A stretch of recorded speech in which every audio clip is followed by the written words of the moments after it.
एक तू सच्चा तेरा नाम सच्चा अनंत पृष्ठ 1038।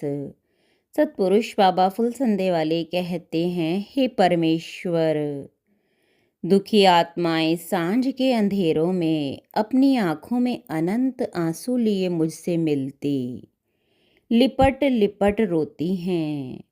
विलाप और उनके करुण रुदन से मेरा हृदय उस चट्टान की तरह हो जाता है जो कि खंड खंड हो गई हैं। सतपुरुष बाबा फुलसंदे वाले फरमाते हैं, हे देवपुत्रों, प्रभु ने जो यह जगत रचा है यह एक कल्प वृक्ष है। हम सब प्राणी उस परमात्मा के कल्प वृक्ष के नीचे विराजमान हैं। स्वर्ग की कामना है तो स्वर्ग की कल्पना करते रहो। देवता बनने की इच्छा है तो देवता बनने की कल्पना करते रहो। तुम अवश्य बनते चले जाओगे। इस संसार रूपी कल्प वृक्ष के नीचे आकर बुरी बुरी कल्पनाएं न करो, अन्यथा बुरे ही बनते चले जाओगे। देवत्व की कल्पना करो, अपनी आत्मा में ब्रह्म तत्व की कल्पना करो, परम आत्मा में एकाकार होने की कल्पना करो, आत्मा के मोक्ष की कल्पना करो। तुमको वैसी ही प्राप्ति हो जाएगी।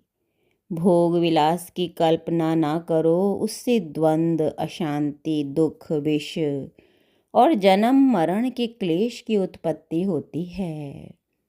गुरु के ब्रह्म स्वरूप से अपने अंतःकरण का स्पर्श करो। हमारे प्राचीन ऋषियों ने ब्रह्म विद्या को सरस्वती, जगत ऐश्वर्य विद्या को लक्ष्मी और विनाश की विद्या को काली कहा है। अतः तुम आत्मा में ब्रह्म विद्या का अभ्यास करो।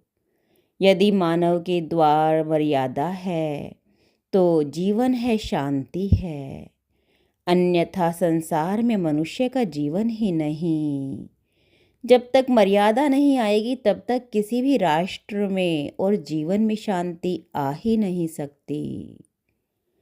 परमेश्वर की महिमा से युक्त उस दिव्य वाणी को हम गावें, जिसके गाने से हम देवता बन जावें।